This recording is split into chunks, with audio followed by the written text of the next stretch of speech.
भारत के वीर सपूतों में से एक श्रीमंत छत्रपति शिवाजी महाराज के बारे में सभी लोग जानते हैं। बहुत से लोग इन्हें हिंदू हृदय सम्राट कहते हैं तो कुछ लोग इन्हें मराठा गौरव कहते हैं, जबकि वे भारतीय गणराज्य के महानायक थे। छत्रपति शिवाजी महाराज का जन्म सन 19 फरवरी 1630 में मराठा परिवार में हुआ। कुछ लोग 1627 में उनका जन्म बताते हैं। उनका पूरा नाम शिवाजी भोसले था।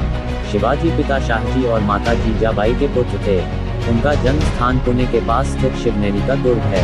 राष्ट्र को विदेशी और आगताई राज्य सत्ता से स्वाधीन करा सारे भारत में एक सार्वभौम स्वतंत्र शासन स्थापित करने का एक प्रयत्न स्वतंत्रता के अनन्य पुजारी वीर प्रवर शिवाजी महाराज ने भी किया था। इसी प्रकार उन्हें एक अग्रगण्य वीर एवं अमर स्वतंत्रता सेनानी स्वीकार किया जाता है। महाराणा प्रताप की तरह वीर शिवाजी राष्ट्रीयता के जीवन प्रतीक एवं परिचायक थे। आओ जानते हैं श्रीमंत छत्रपति वीर शिवाजी के बारे में। मुस्लिम विरोधी नहीं थे शिवाजी पर मुस्लिम विरोधी होने का दोषारोपण किया जाता रहा है, पर यह सत्य इसलिए नहीं कि उनकी सेना में तो अनेक मुस्लिम नायक एवं सेनानी थे, अनेक मुस्लिम सरदार और सूबेदारों जैसे लोग भी थे।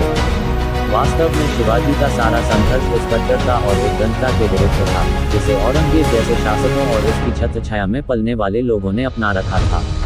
1674 की ग्रीष्म ऋतु में शिवाजी ने धूमधाम से सिंहासन पर बैठकर स्वतंत्र प्रभुसत्ता की नींव रखी। दबी कुचली हिंदू जनता को उन्होंने भयमुक्त किया। हालांकि ईसाई और मुस्लिम शासक बल प्रयोग के जरिए बहुसंख्यक जनता पर अपना मत थोपते अतिरिक्त कर लेते थे, जबकि शिवाजी के शासन में इन दोनों संप्रदायों के आराधना स्थलों की रक्षा ही नहीं की गई, बल्कि धर्मांतरित हो चुके मुसलमानों और ईसाइयों के लिए भयमुक्त माहौल भी तैयार किया। शिवाजी ने अपने 8 मंत्रियों की परिषद के जरिए उन्होंने 6 वर्ष तक शासन किया। उनकी प्रशासनिक सेवा में कई मुसलमान भी शामिल थे। धार्मिक संस्कारों का निर्माण उनका बचपन उनकी माता जीजाऊ के मार्गदर्शन में बीता। माता जीजाबाई धार्मिक स्वभाव वाली होते हुए भी गुण स्वभाव और व्यवहार में निर्भीक नारी थी। इसी कारण उन्होंने बालक शिवा का पालन पोषण रामायण, महाभारत तथा अन्य भारतीय वीरात्माओं की उज्ज्वल कहानियां सुना और शिक्षा देकर किया था।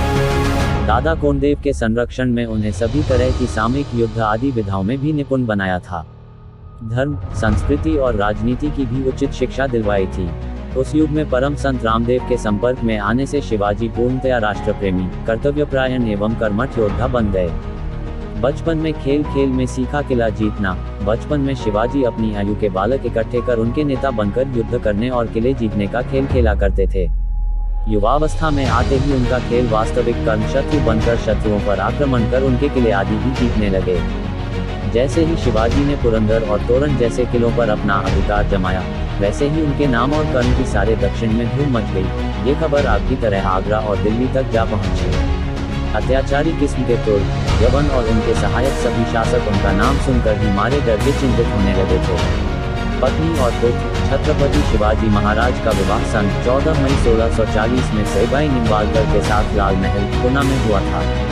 उनके पुत्र का नाम संभाजी था। संभाजी 14 मई 1657 मृत्यु, 11 मार्च 1689 शिवाजी के ज्येष्ठ पुत्र और उत्तराधिकारी थे, जिसने 1680 से 1689 तक राज्य किया। शंभूजी में अपने पिता की कर्मठता और दृढ़ संकल्प का अभाव था। संभाजी की पत्नी का नाम येसुबाई था। उनके पुत्र और उत्तराधिकारी राजाराम थे। बाल साहित्यकार संभाजी को विश्व का प्रथम बाल साहित्यकार माना जाता है। 14 वर्ष की आयु तक बुद्धभूषणम, संस्कृत नायिका भेद, सातशतक, नक्षिक, हिंदी इत्यादि ग्रंथों की रचना करने वाले संभाजी विश्व के प्रथम बाल साहित्यकार थे। मराठी, हिंदी, फारसी, संस्कृत, अंग्रेजी, कन्नड़ आदि भाषाओं पर उनका प्रभुत्व था। जिस तेजी से उन्होंने लेखनी चलाई, उसी तेजी से उन्होंने तलवार भी चलाई। शिवाजी की कई पत्नियां और 2 बेटे थे। उनके जीवन के अंतिम वर्ष उनके ज्येष्ठ पुत्र की धर्ममुक्ता के कारण परेशानियों में बीते। उनका ये पुत्र एक बार मुगलों से ही जा मिला था और उसे बड़ी मुश्किल से वापस लाया गया था। घरेलू झगड़ों और अपने मंत्रियों के आपसी वैमनस्य के बीच साम्राज्य की शत्रुओं से रक्षा की चिंता ने शीघ्र ही शिवाजी को मृत्यु के कगार पर पहुंचा दिया। शिवाजी की 1680 में कुछ समय बीमार रहने के बाद अपनी राजधानी पहाड़ी दुर्ग राजगढ़ में 3 अप्रैल को मृत्यु हो गई। धोखे से जब शिवाजी को मारना चाहा, शिवाजी के बढ़ते प्रताप से आतंकित बीजापुर के शासक आदिल शाह जब शिवाजी को बंदी न बना सके तो उन्होंने शिवाजी के पिता शाहजी को गिरफ्तार किया। पता चलने पर शिवाजी आग बबूला हो गए। उन्होंने नीति और साहस का सहारा लेकर छापामारी कर जल्द ही अपने पिता को इस कैद से आजाद कराया। तब बीजापुर के शासक ने शिवाजी को जीवित अथवा मुर्दा पकड़ लाने का आदेश देकर अपने मक्कार सेनापति अब्दुल खां को भेजा। उसने भाईचारे व सुलह का झूठा नाटक रचकर शिवाजी को अपनी बाहों के घेरे में लेकर मारना चाहा, पर समझदार शिवाजी के हाथ में छिपे बघंटे का शिकार होकर वह स्वयं मारा गया। इससे उसकी सेनाएं अपने सेनापति को मरा पाकर वहां से दुम दबाकर भाग गईं। मुगलों से टक्कर, शिवाजी की बढ़ती हुई शक्ति से चिंतित होकर मुगल बादशाह औरंगजेब ने दक्षिण में नियुक्त अपने सूबेदार को उन पर चढ़ाई करने का आदेश दिया, लेकिन सूबेदार को मुंह की खानी पड़ी। शिवाजी से लड़ाई के दौरान उसने अपना पुत्र को दिया और खुद उसकी अंगुलियां कट गईं। उसे मैदान छोड़कर भागना पड़ा। इस घटना के बाद औरंगजेब ने अपने सबसे प्रभावशाली सेनापति मिर्जा राजा जयसिंह के नेतृत्व में लगभग 1 लाख सैनिकों की फौज भेजी। शिवाजी को कुचलने के लिए राजा जयसिंह ने बीजापुर के सुल्तान से संधि कर पुरंदर के किले को अधिकार में करने की अपनी योजना के प्रथम चरण में 24 अप्रैल 1665 को रतगढ़ के किले पर अधिकार कर लिया।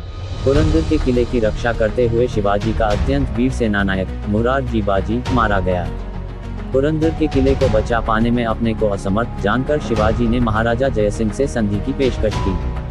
दोनों नेता संधि की शर्तों पर सहमत हो गए और 22 जून 1665 को पुरंदर की संधि संपन्न हुई।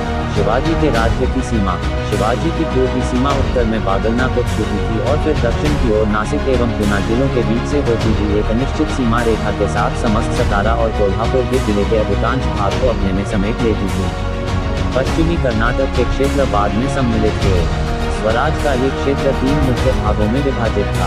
1. पूना से लेकर सलहट तक का क्षेत्र कोंकण का क्षेत्र, जिसमें उत्तरी कोंकण भी सम्मिलित था, पेशवा मोरोपंत पिंगले के नियंत्रण में था। 2.